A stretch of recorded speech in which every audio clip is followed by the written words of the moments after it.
Halo semuanya, Assalamualaikum warahmatullahi wabarakatuh. Perkenalkan, nama saya Fardan Diferensia, dan kali ini saya ingin sedikit memaparkan tentang modul pembelajaran yang sudah saya buat, yaitu modul pembelajaran sejarah Indonesia untuk jenjang SMA. Nah, untuk lebih lengkapnya, mari kita lihat bersama-sama share screen berikut ini. Ya, bisa terlihat di sini ada modul pembelajaran sejarah Indonesia, dan di dalam modul ini dibagi ke dalam beberapa bagian. Bagian yang pertama adalah bagian informasi umum. Di dalamnya ada identitas dari modul, ada nama penyusun, ada institusi, tahun, jenjang, kelas, dan alokasi waktu. Untuk alokasi waktunya sendiri, di sini adalah 2 kali 45 menit atau 2 jam pelajaran, yang berarti adalah satu pertemuan. Lalu masuk ke bagian selanjutnya, ada kompetensi awal. Kompetensi awal adalah bagian di mana hal-hal yang murid harusnya sudah ketahui sebelum pembelajaran ini dilaksanakan. Dan di dalam modul ini, kompetensi awalnya adalah peserta didik mampu memahami sejarah peristiwa masuknya Jepang ke Indonesia. Nah, karena modul ini menggunakan kurikulum dari kurikulum Merdeka, maka di dalamnya ada unsur-unsur dari profil pelajar Pancasila. Yang pertama ada beriman, bertakwa kepada Tuhan Yang Maha Esa, dan berakhlak mulia. Dan di modul ini akan terlihat melalui kegiatan berdoa saat sebelum dan sesudah pelajaran, juga sikap menghargai orang lain yang berbeda dengan mereka, baik secara agama, ras, suku, bahkan perbedaan pemikiran. Poin kedua adalah berkebinekaan global. Ini terlihat dari sikap murid saat menghargai budaya bangsa lain yang ada di sekitar mereka. Dalam konteks pelajaran kali ini adalah produk dan budaya Jepang yang ada di Indonesia. Karena dalam materi ini akan dibahas tentang bagaimana awal mula masuk ke Jepang ke Indonesia. Jadi tentu akan berkaitan dengan budaya-budaya dari Jepang itu sendiri. Dan poin ketiga ada bergotong royong. Ini terlihat dari keaktifan dan kontribusi peserta didik saat melakukan diskusi dan membuat kesimpulan. Yang keempat ada kreatif. Ini terlihat dari hasil kesimpulan yang sudah dibuat oleh peserta didik dengan masing-masing kelompoknya. Poin kelima ada bernalar kritis. Ini terlihat dari sikap peserta didik dalam mengkritisi pendapat teman kelompoknya saat berdiskusi maupun mengkritisi presentasi yang dilakukan oleh peserta didik lain dari kelompok lain. Yang keenam ada mandiri. Ini terlihat dari kegiatan peserta didik yang mencari sumber referensi dan bahan bacaan secara mandiri. Untuk melaksanakan modul pembelajaran ini dibutuhkan beberapa sarana dan prasarana, diantaranya ada buku referensi, PowerPoint, laptop, proyektor, telepon genggam, dan lembar kerja siswa. Kita masuk ke bagian selanjutnya, yaitu target peserta didik. Sesuai dengan kurikulum Merdeka yang mana akan menggunakan pembelajaran berdiferensiasi, maka target dari peserta didik itu ada 3. Yang pertama, ada peserta didik dengan kesulitan belajar, yang kedua peserta didik reguler, dan yang ketiga peserta didik dengan pencapaian tinggi.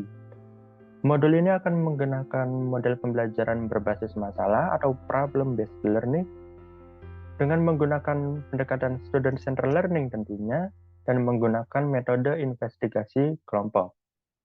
Kita masuk ke bagian yang kedua, yaitu komponen isi. Di dalamnya yang pertama ada tujuan pembelajaran. Tujuan pembelajaran ini adalah setelah mempelajari materi awal kedatangan Jepang ke Indonesia, siswa dapat menganalisis materi dan merekonstruksi proses masuknya Jepang ke Indonesia dengan melakukan diskusi dan investigasi secara berkelompok dan membuat kesimpulan dari hasil diskusi sehingga siswa mampu memahami dan merekonstruksi sejarah awal kedatangan Jepang ke Indonesia. Di bagian selanjutnya ada pemahaman bermakna, yaitu peristiwa masuknya Jepang ke Indonesia dimaknai dalam konteks nasionalisme dan patriotisme. Lalu bagian selanjutnya, pertanyaan pemantik. Ini akan bisa memantik siswa untuk lebih tertarik dalam pembelajaran. Ada beberapa pertanyaan. Yang pertama itu, apa yang kalian ketahui tentang Jepang? Yang kedua, kenapa saat ini banyak produk-produk Jepang yang beredar di Indonesia? Yang ketiga, apa arti penting kedatangan Jepang ke Indonesia? Nah, sebelum memulai pembelajaran, itu dibutuhkan beberapa persiapan. Dari sisi pendidik, itu harus mempersiapkan bahan ajar, media, dan alat penilaian.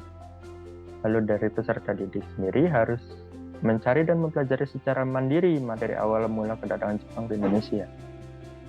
Lalu di bagian selanjutnya adalah bagian utama, bisa dibilang begitu, adalah dalam kegiatan pembelajaran. Ini dibagi ke dalam 3 tahap. Yang pertama itu kegiatan pendahuluan yang akan dialokasikan waktu sebanyak 15 menit. Yang pertama itu guru akan memberikan salam kepada peserta didik dan peserta didik menjawab salam. Ini bisa salam secara umum atau mungkin keagamaan, bisa disesuaikan dengan tempatnya. Yang kedua, guru dan peserta didik berdoa bersama dipimpin oleh salah seorang peserta didik. Yang ketiga, guru akan menanyakan kabar peserta didik sekaligus mengecek daftar kehadiran dari siswa yang hadir. Selanjutnya, guru akan mengajukan pertanyaan umum terkait materi dan peserta didik menjawab dengan singkat. Lalu selanjutnya, guru menjelaskan kesesuaian antara materi yang dibahas dengan konteks saat ini atau dengan tujuan pembelajaran.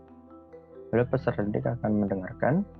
Yang terakhir, guru akan menjelaskan secara singkat tujuan pembelajaran yang hendak dicapai dan peserta didik menyimak dan mendengarkan apa yang dipaparkan oleh guru. Setelah tadi di bagian sebelumnya itu lebih banyak pemaparan dari guru, di bagian kedua ini kegiatan inti di mana akan dilakukan dalam waktu 60 menit.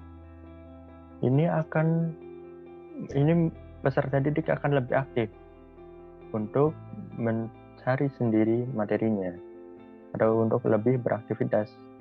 Ini urutan kegiatannya. Yang pertama itu sebagai guru akan menyajikan peta persebaran sumber daya alam yang ada di Indonesia dan peta persebaran kekuasaan Jepang pada saat Perang Dunia Kedua, dan peserta didik akan mengamati kedua gambar itu.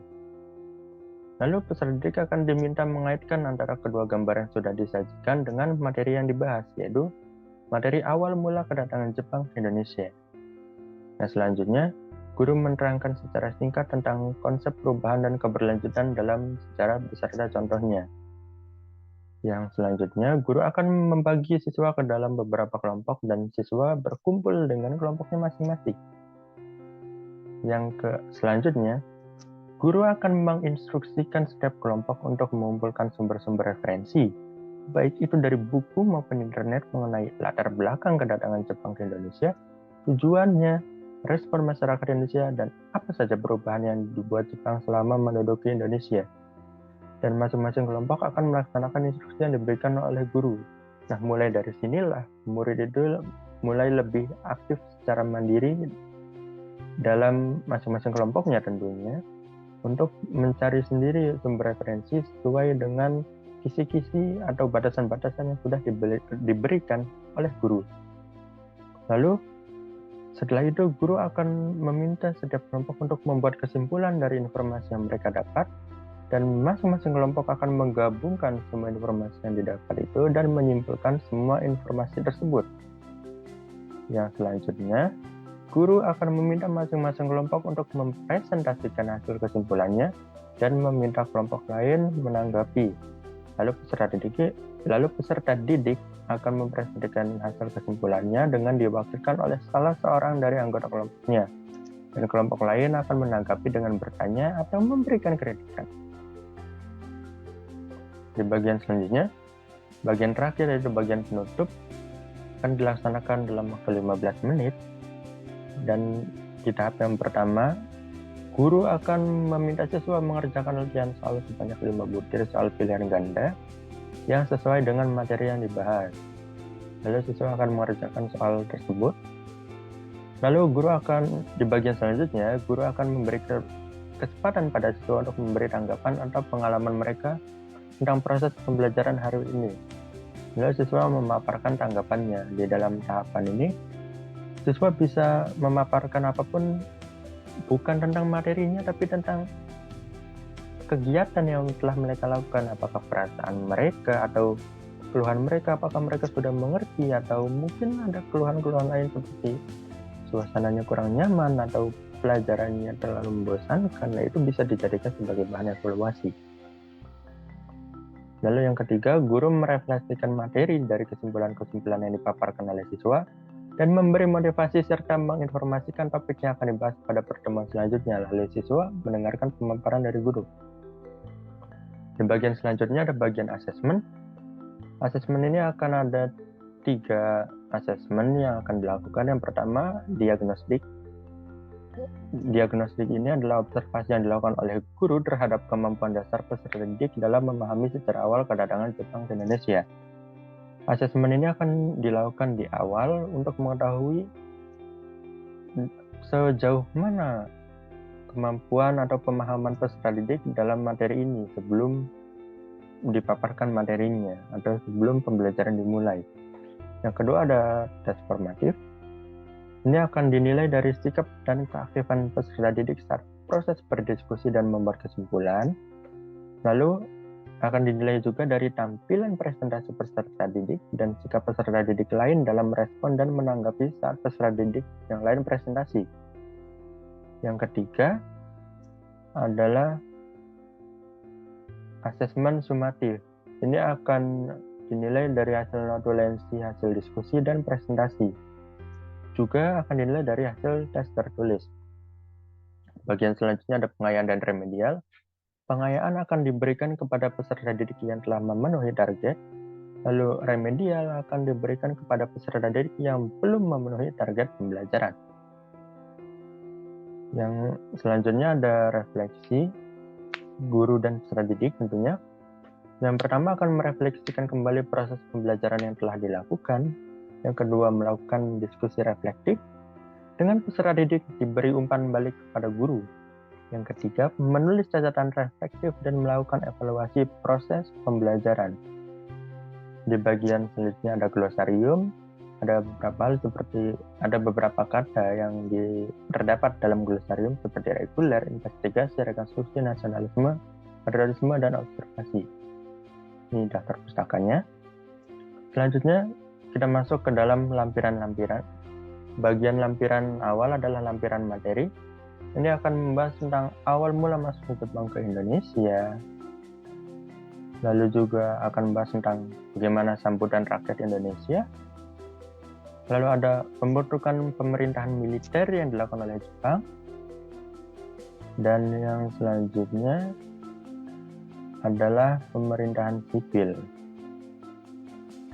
Nah, itu tadi materinya mencakup hal-hal tersebut. Yang selanjutnya kita masuk ke dalam lampiran lembar kerja peserta didik. Lembar kerja ini akan dibagi ke dalam 2 jenis. Yang pertama ada lembar kerja kelompok. Lembar kerja ini akan digunakan dalam diskusi seperti yang tadi sudah dipaparkan, bahwa siswa akan melakukan sebuah diskusi kelompok. Nah, nantinya kegiatan itu akan dideskripsikan atau hasilnya akan dituliskan dalam lembar diskusi ini.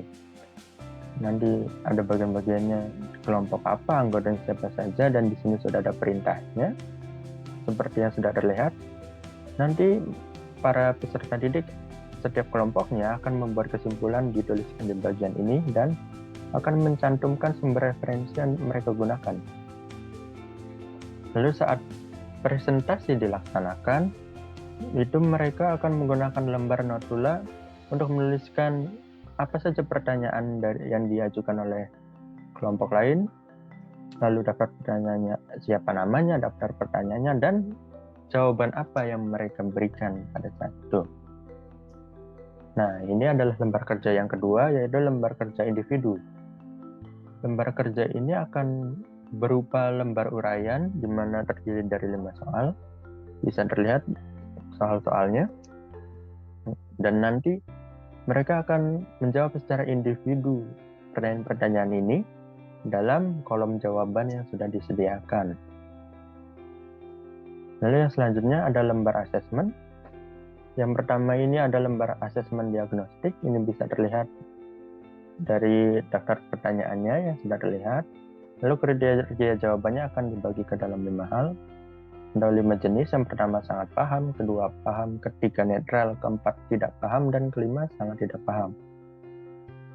Ada 5 butir pertanyaan dalam lembar diagnosis ini. Lalu yang selanjutnya ada lembar asesmen formatif.